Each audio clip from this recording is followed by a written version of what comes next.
गोविंद दोनों खड़े, काके लागो पार, बलिहारी गुरु आपनो, गोविंद दियो दिखाए कबीरा, गोविंद दियो दिखाए। कबीरदास जी ने इस दोहे में गुरु की महिमा का वर्णन किया। वे कहते हैं कि जीवन में कभी ऐसी परिस्थिति आ जाए कि जब गुरु और गोविंद दोनों एक साथ खड़े हों तो हमें पहले किन्हें प्रणाम करना चाहिए। गुरु ने ही गोविंद से हमारा परिचय कराया है, इसलिए गुरु का स्थान सबसे ऊंचा माना जाता है।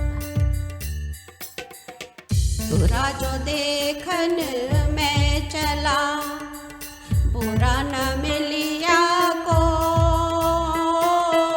जो मन खोजा अपना, मुझसा बुरा न कोई कबीरा, मुझसा बुरा न को। कबीरदास जी कहते हैं कि जब मैंने संसार में बुराई को ढूंढा तो मुझे कहीं नहीं मिला, पर जब मैंने अपने मन के भीतर झांका तो मुझे खुद से बुरा इंसान नहीं दिखा। मैं ही सबसे स्वार्थी और बुरा हूँ। भावार्थ ये है कि हम लोग दूसरों की बुराइयां बहुत देखते हैं, लेकिन अगर आप खुद के अंदर झांक कर देखें तो पाएंगे कि हमसे बुरा कोई इंसान नहीं। सांझ बराबर तप नहीं, झूठ बराबर पाप,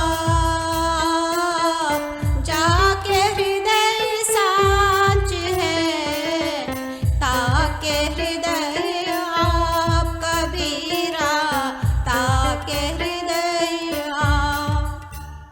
कबीरदास जी कहते हैं सच्चाई के बराबर कोई तपस्या नहीं है और झूठ के बराबर कोई पाप नहीं है। जिसके हृदय में सच्चाई का वास है उसी के हृदय में भगवान निवास करते हैं।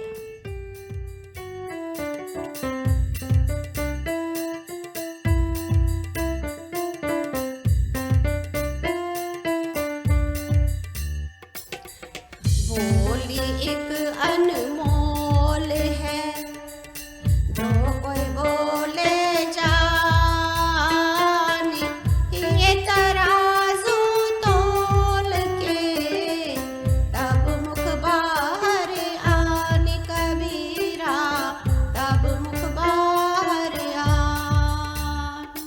कबीरदास जी इस दोहे में कहते हैं जो व्यक्ति अच्छी वाणी बोलता है वही जानता है कि वाणी अनमोल रतन है। इसके लिए हृदय रूपी तराजू में शब्दों को तोलकर ही हमें मुख से बाहर निकालने की आवश्यकता है, अर्थात हमें अच्छे वचन बोलने चाहिए।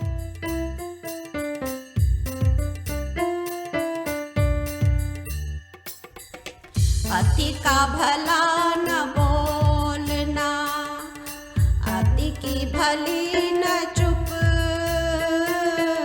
अति का भला न बरसना, अति की भली न धूप कबीरा, अति की भली न धूप। कबीरदास जी कहते हैं ज्यादा बोलना अच्छा नहीं है और चुप रहना भी अच्छा नहीं है। जैसे ज्यादा बारिश अच्छी नहीं है लेकिन बहुत ज्यादा धूप भी अच्छी नहीं है, अर्थात हमें संतुलित भाषा का इस्तेमाल करना चाहिए।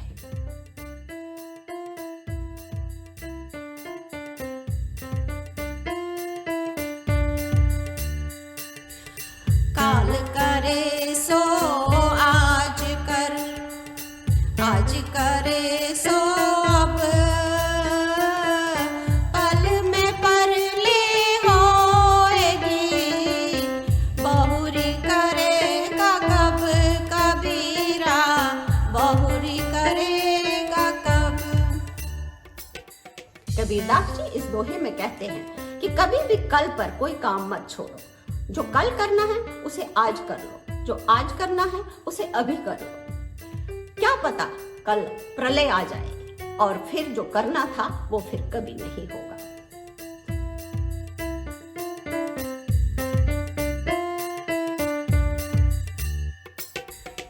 जाति न पूछो साध की, पूछ लीजिए ज्ञान, मोल करो तलवार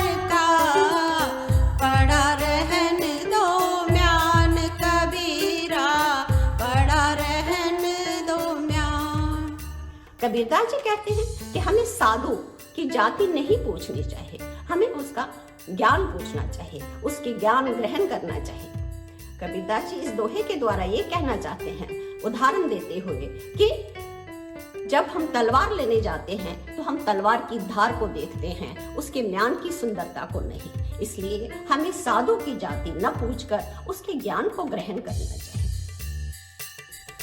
वृक्ष कबू नहीं फल बखे, नदी न संचय नीर, परमारथ के कारणे साधु धरा शरीर, कबीरा साधु धरा शरीर।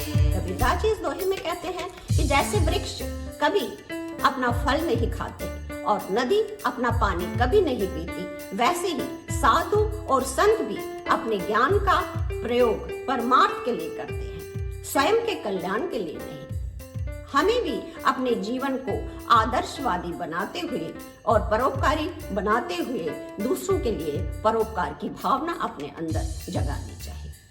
धन्यवाद। आशा है आपको ये दोहे पसंद आए होंगे।